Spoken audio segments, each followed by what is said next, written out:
Dabar buvo toksai klausimas, ar verta rinktis namus, kuriuose buvo, jeigu norite, pavyzdžiui, pirkti, kur ir jum ateina informacija, kad šiame name buvo miręs žmogus. Ar verta tokius namus rinktis? Taigi atsakymas būtų toksai paprastas, kad tai taip, galima rinktis, nes kadangi jeigu jūs nenorite, kad ateitų taip pat kunigas, kad pravalytų erdvę, galima rinktis, jeigu jį prasivalysite, jūs prisitaikysit gyventi pagal save. Taigi įvesite savo energijas. O ta energija, kuri yra ten, tas laukas, kuris yra pripildytas skausmo ar ten tos mirties šešėlis, jį galima išvalyti. Tai tam to tikslu yra kviečiamas kunigas, kad jisai apeitų su savo maldomis ir pravalytų ir su dūmais, arba galite patys pasibandyti prasivalyti. Tam tikslui jisai gali būti tinkamas yra akmuo, yra, žinote, tokia sodalita. Jisai yra mėlynas su baltais taškiukais, su tokiais baltais ruoželiais. Tai tam puikiausiai tinkantis akmuo. Jį reikėtų tiesiog pastatyti į kampus 4 dienoms ir tiesiog po 4 dienų jį vėl išvalyti. Išvalyti druskos tirpale, palaikant parą laiko, paskui vėl pastatyti, tai priėmimų per keletą kartų, 3-4 kartus jūs galite pilnai išvalyti šitą namą. Akmuo šitas jisai puikiai surinka visą tą tokį negatyvą, tą tokį lauką, tai ne vien tik tai energijos, kurios yra, tai yra jau laukas, yra būtent tas mirties šešėlis.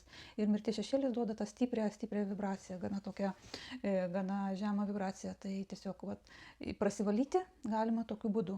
Aišku, tinkantis ir smilkalai, bet smilkalai jisai daugiau pravalys tik tai energiją. Pavyzdžiui, jeigu jūs ten smilkinat kažkokį ten pelyną, irgi jisai pravalys tik tai energiją.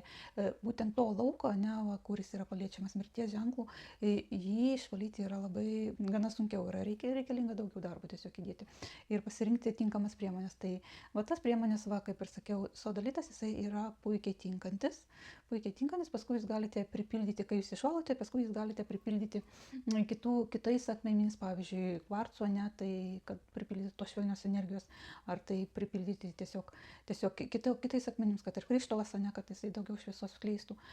Ir kas yra svarbiausia, kai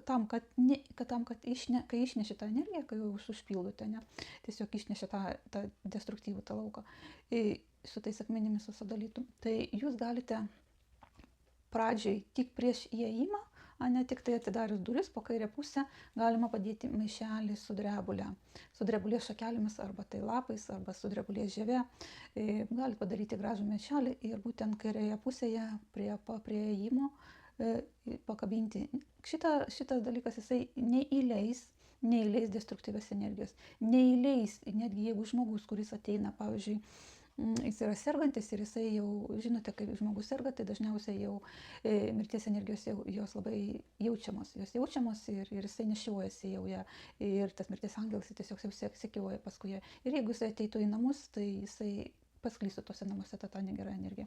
Tai tiesiog jau būtent šitas jūsų amuletas, tai čia jisai daromas amuletas iš drebulės, ir tas maišelis pakabintas, jisai būtent drebulė, jinai yra daugiaforminis augalas, ir jisai duoda labai stiprią apsaugą, jis neįleidžia destruktyvo, jis harmonizuoja namus, jis neįleidžia tų žemų vibracijų, ir netgi jeigu jūs ateinate kitą kartą iš darbo jūs pavargęs, kažkokias atsinešate ten tos destruktyvios energijos, iš darbo, jūs norom nenorom, jūs turėsite tą prasivalyti, nes paskleista energetinė ta zona, būtent drebulės, jinai pravalys jūsų lauką.